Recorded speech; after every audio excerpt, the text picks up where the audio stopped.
एक बार की बात है, 2 राज्यों में युद्ध छिड़ गया।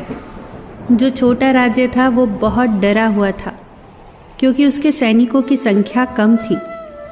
थोड़ी कम नहीं, बहुत कम थी। दुश्मन के पास अगर 10 सैनिक थे तो इस राज्य के पास 1 सैनिक था। इस राज्य के सेनापतियों ने भी युद्ध पर जाने से इनकार कर दिया, क्योंकि जीत की कोई आशा नहीं थी। इसीलिए राजा भी सेनापतियों से कुछ न कह पाए। परंतु राजा पीठ दिखाने वालों में से नहीं था। उसने एक फकीर से प्रार्थना की अपनी सेना का नेतृत्व करने के लिए। सेनापति हैरान थे कि आखिर राजा को क्या हुआ है।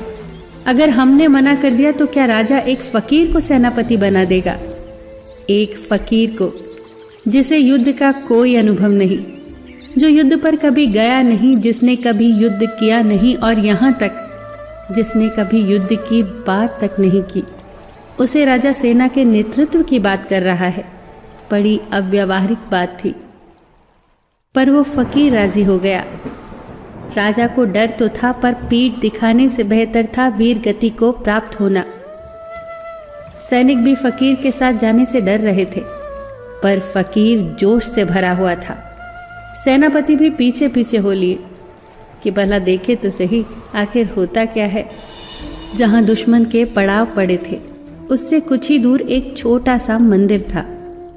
वहां फकीर ने सारे सैनिकों को इकट्ठा कर लिया और बोला, इससे पहले कि हम युद्ध पर जाएं, कम से कम भगवान से आशीर्वाद तो ले लें। उनसे पूछ तो ले आखिर उनकी मर्जी क्या है। अगर जीतना है तो आगे बढ़ जाएंगे और अगर हारना है तो वापस लौट जाएंगे। राजा से कह देंगे कि भगवान की मर्जी यही है कि हमारी हार निश्चित है, तो व्यर्थ में हम क्यों मरे। सैनिक भी इस बात पर राजी हो गए, क्योंकि वो भीतर से डरे हुए थे।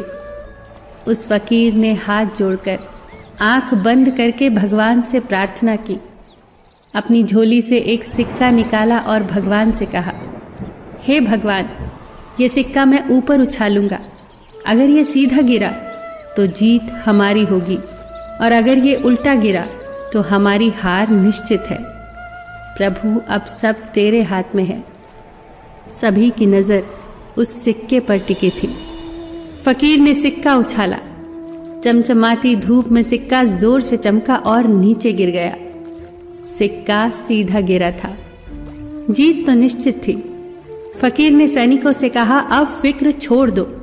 ये ख्याल अपने दिल से निकाल दो कि तुम हार सकते हो। अब इस धरती पर तुम्हें कोई हरा नहीं सकता। ईश्वर का आशीर्वाद अब हमारे साथ है। बस फिर क्या था, सारे सैनिक बुलंद हौसलों के साथ युद्ध में कूद पड़े। 7 दिनों के अंदर अंदर उन्होंने दुश्मन को परास्त कर दिया।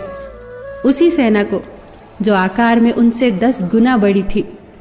उन्होंने उस युद्ध को जीता जिस युद्ध को जीतना उन्हें असंभव लग रहा था। युद्ध को जीतकर जब सेना वापस लौट रही थी तो उस फकीर ने फिर से उस मंदिर के सामने सेना को रोका और कहा, ठहरो, ये वही मंदिर है जहां भगवान ने हमें जीत का आशीर्वाद दिया था। कम से कम रुककर भगवान को धन्यवाद तो दे दे। सारे सैनिक रुके और हाथ जोड़कर भगवान से प्रार्थना करने लगे, हे ईश्वर, तेरे इशारे और तेरी कृपा से ही हम जीते हैं। तू अगर इशारा न करता तो हम हार चुके थे। फकीर ये सब देख रहा था। सैनिक जब प्रार्थना करके वापस लौटने लगे तो फकीर ने कहा, ठहरो, कम से कम इस सिक्के को भी देख लो जिसने हमारी जीत का फैसला किया था। फकीर ने सिक्का निकाला और सैनिकों को दिखाया। सिक्का दोनों तरफ से सीधा था, उसमें कोई उल्टा हिस्सा था ही नहीं। उसे तो जैसे गिराओगे उसे सीधा ही गिरना था। अब फकीर ने कहा, सैनिकों, अब तुम खुद को धन्यवाद दो। न भगवान ने तुम्हें जिताया है, न इस सिक्के ने। तुम्हें जिताया है तुम्हारे अंदर के आत्मविश्वास ने। तुम जीत की आशा से भर गए थे, इसीलिए जीते। तुम निश्चित रूप से हारते, क्योंकि तुम हार के डर से भरे हुए थे। तुम निराश थे।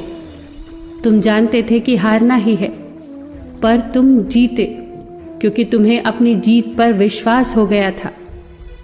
दोस्तों, जीवन में सफलता इस बात पर निर्भर करती है कि हम जीत की आशा से भरे हुए हैं या हार से डरे हुए हैं। इसीलिए कभी डरना मत, कभी हार मत मानना, अपने ऊपर भरोसा रखना, क्योंकि आत्मविश्वास की ताकत ही असली ताकत होती है। किसी ने कितनी प्यारी बात कही है, जब दुनिया ये कहती है हार मान लो, तो आशा धीरे से कानों में कहती है एक बार फिर प्रयास करो। फिर मिलेंगे दोस्तों अगली वीडियो के साथ। तब तक के लिए अपना ख्याल रखना और हमेशा मुस्कुराते रहना।